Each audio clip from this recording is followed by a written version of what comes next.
Luret, bonjour. Bonjour. Vous êtes donc sénateur de l'Allier, les Indépendants, c'est un mouvement proche d'Horizon, d'Édouard Philippe. Vous êtes dans cette galaxie-là. Elisabeth Borne propose une rencontre à l'intersyndicale. C'est une bonne idée au bon moment ? C'est une bonne idée, d'autant plus que j'ai l'impression que c'était souhaité. Puisque ça fait quelques jours que l'intersyndicale fait des propositions de pause, de médiation, etc. Moi, je pense que ça, c'est peut-être une moins bonne idée, mais discuter et se rencontrer, c'est surtout dans les périodes comme celle-là, c'est toujours une bonne idée. Pourquoi la médiation, ce n'était pas forcément une bonne idée ? Du côté du MoDem, on trouvait ça bien. Oui, oui, c'était partagé, oui. Une partie. Voilà, une partie. Du MoDem. Mais bon. Qu'est-ce que c'est que cette idée de médiation ? Je veux dire, il y a un gouvernement. Il y a des syndicats, une intersyndicale qui d'ailleurs gère, à la différence de l'ultra-gauche, le problème des grèves et des manifestations de façon sérieuse, qui discutent depuis toujours toute l'année ensemble, y compris dans les périodes tendues. Voilà, c'est des partenaires qui se connaissent parfaitement. Qu'est-ce que c'est que cette idée de rajouter une médiation ? Moi, si j'étais à la place, si j'étais Elisabeth Borne ou le président de la République, il y a un gouvernement et il y a des pouvoirs publics qui fonctionnent. C'est qui le médiateur ? Qui est des intellectuels, des universitaires, des juristes ? Je veux dire, de la part d'un gouvernement, accepter un médiateur par rapport aux syndicats ou par rapport à d'autres interlocuteurs, c'est dire on n'est plus le gouvernement, c'est plus nous qui dirigeons. On a besoin d'un médiateur. Moi, je trouve que c'est une idée étrange. Et la pause, c'est-à-dire, on attend le Conseil constitutionnel, mais on promulgue pas la loi tout de suite. On laisse la pression retomber. On discute peut-être des contours. On parle des autres sujets. De toute façon, la pause d'ici le Conseil constitutionnel, elle est nécessaire. Mais après, on attend la décision du Conseil constitutionnel. Après. Je ne sais pas si vous vous rendez compte, bien sûr que vous vous rendez compte, ça fait 6 mois qu'on discute de ça.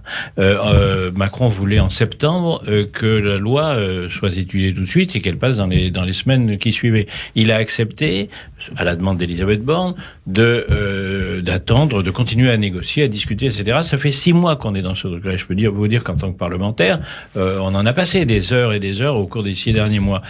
La loi est votée, elle est passée au Sénat, elle est passée à l'Assemblée nationale, le gouvernement a survécu à une motion de censure, et on va recommencer à zéro et on va faire une pause. Et jusqu'à quand ? C'est pas sérieux. Si aujourd'hui on accepte de faire une pause, le gouvernement accepte de faire une pause, c'est-à-dire de continuer les pressions, les manifestations, les grèves, éventuellement jusqu'à encore combien de temps ? 6 mois de plus, le quinquennat se termine. Il n'y a plus de décision qui soit...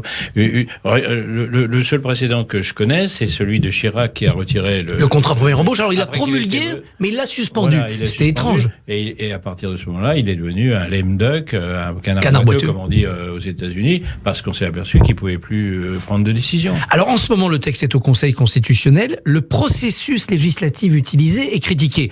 47.1, puis 44.3, le vote bloqué, puis 49.3. Est-ce que vous avez eu le sentiment, vous comme sénateur, qu'on vous volait le débat et d'être bousculé dans le procédure ? On a passé plus de temps sur ce PLFSS, un projet de loi rectificatif du budget de la Sécu. Sur ce projet de loi rectificatif, qu'on en a passé sur le PLFSS lui-même, c'est-à-dire le budget qu'on vote tous les ans en automne, on vote le budget de l'État, le budget de la Sécurité sociale. On a passé plus de temps plus d'heures. Sur la rectification. 105 heures au Sénat sur ce projet de loi rectificatif que sur le projet de loi initial. Excusez-moi, moi j'ai pas eu l'impression qu'on a volé le débat. C'est évidemment toujours pareil. Il faut toujours trouver bien sûr que la procédure est une procédure inhabituelle, c'est clair, mais par contre, elle n'a pas limité le nombre d'heures. Elle l'a limité, mais dans une mesure qui n'est pas du tout scandaleuse, loin de là. Depuis une dizaine de jours, c'est la violence qui encadre les manifestations. Hier, c'était moins violent avec moins de manifestants. Est-ce que vous y voyez le début d'une résignation de l'opinion ? Alors, j'y vois 2 choses. J'y vois d'abord le fait, mais cela je le crois depuis le début, que les Français manifestent qu'ils ne sont pas contents, parce qu'on n'est jamais content quand on vous demande de travailler 2 ans de plus et qu'on vous demande de faire un effort. Mais je pense depuis le début qu'une bonne partie des gens qui ne sont pas contents, d'abord ne le manifestent pas et se disent il va bien falloir y passer, et deuxièmement qu'une partie des gens qui manifestent dans la rue s'aperçoivent bien qu'on est le dernier pays à faire ça. Que par ailleurs, je vous signale, on s'en est même pas aperçu, que la Suisse a décidé il y a quelques jours le passage à 65 ans. On n'en a même pas entendu parler. C'est-à-dire qu'il n'y a pas un Suisse qui sait. Bon, et les Français savent aussi que, je pense qu'une bonne partie a compris que si on ne fait pas cette réforme, le système de retraite est en cause. Ou que c'est nos enfants, avec la dette, qui payeront. Beaucoup de gens s'aperçoivent de ça. Alors, quand vous dites résignation, au fur et à mesure que les choses évoluent et tout, il y a peut-être une partie de résignation de ceux qui étaient plus en colère, mais je crois que depuis le début, même si les Français sont râleurs, c'est traditionnel, c'est comme ça, une bonne partie s'aperçoit qu'on peut pas ne pas faire cet effort. J'ai bien conscience que c'est un effort considérable à demander à beaucoup de gens. D'abord, c'est pas 2 ans pour tout le monde. On s'en aperçoit au fur et à mesure de la discussion. D'une part, qu'il y a des mesures beaucoup plus égalitaires, des mesures de progrès social dans cette loi même, et deuxièmement, que ça va être 2 ans de plus pour très très peu de personnes. Et puis qu'il y a la clause de revoyure en 2027, il y aura exactement. un débat. Mais par contre, un deuxième phénomène qui est celui qu'on voit à chaque fois qui est celui de la radicalisation de l'ultra-gauche, qui est celui de l'appel à tout conflictualiser de Mélenchon, comme d'habitude. Ils ont une responsabilité à la France insoumise dans la violence.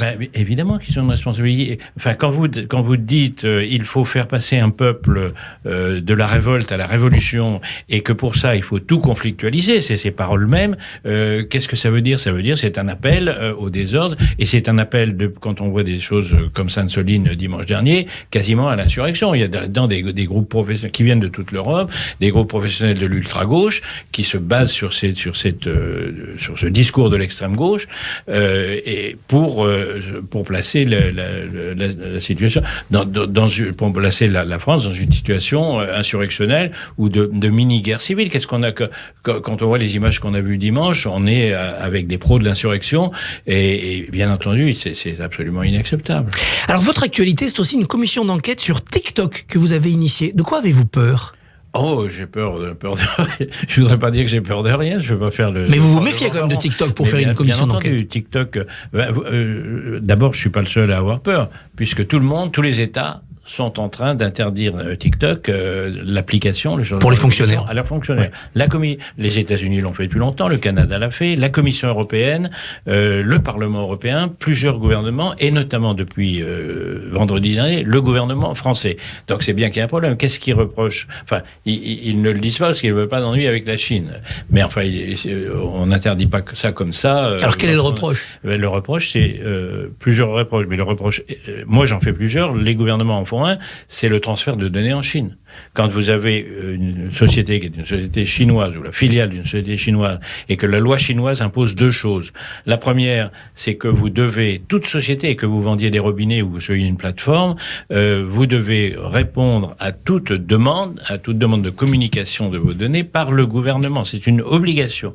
Quand il s'agit de données de l'ensemble de près d'1 milliard aujourd'hui d'utilisateurs sur Internet, dont plusieurs centaines de millions dans nos pays, c'est quand même un premier problème. Le deuxième sujet, c'est que les principales entreprises, et c'est le cas de ByteDance, la maison mère de TikTok, ont dans leur direction, parce que c'est la loi, une cellule du Parti communiste chinois avec un représentant, un haut cadre du Parti communiste chinois. Quand vous avez d'une part les données qui vont en Chine, et deuxièmement dans une boîte, dans les organes de direction, vous avez le Parti communiste chinois, excusez-moi, mais ça fait beaucoup de choses, et c'est pour ça que toutes ces institutions, que tous ces gouvernements ont pris ces décisions. Alors moi, je vois d'autres sujets. Il y a 2 autres sujets. Le premier, c'est le sujet du public. C'est un public particulièrement fragile. C'est un public d'adolescents et en fait d'enfants, parce qu'il n'y a pas de contrôle de l'âge. Vous avez des enfants de 8 ans. Des associations de parents nous disent, mais il faut vraiment arrêter ça. C'est un algorithme terriblement addictif, beaucoup plus addictif que les autres plateformes. Donc c'est le problème du développement cognitif des enfants. Et puis vous avez un troisième problème, c'est celui de la désinformation et de la censure, et ça il faut regarder, parce que si vous allez sur TikTok, ça m'étonnerait que vous entendiez parler des Ouïghours ou de la guerre en Ukraine. Vous êtes un tenant de la ligne dure dur sur le conflit ukrainien. Les premiers chars allemands et anglais arrivent sur place. Les missiles nucléaires russes vont peut-être s'installer en Biélorussie. Jusqu'où faut-il aller dans le soutien à Kiev ?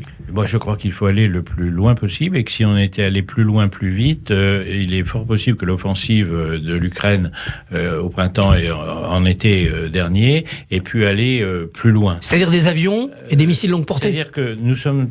Oui, aujourd'hui, Poutine fixe des lignes rouges et si on les respecte, c'est lui qui décide de la façon dont la guerre se fait. Et jusqu'à présent, on les a toujours respectés, ou plutôt, on les a respectés pendant un certain temps et on s'est aperçu, parce qu'on est prudent, que chaque fois, ça s'est passé 10 fois, à chaque fois qu'on allait au-delà, Poutine, qui menaçait de tout, n'allait pas plus loin parce qu'il est déjà au maximum. Il est déjà au maximum. Quand la seule chose qu'il puisse faire en plus, parce que son armée est toujours en très mauvaise posture, c'est cette bombe atomique dont il parle tout le temps. On sait depuis la réunion de Samarcande, parce que Xi Jinping et Modi lui ont dit, il n'est pas question d'utiliser la bombe atomique. Donc, je ne vois pas de quoi on a peur aujourd'hui.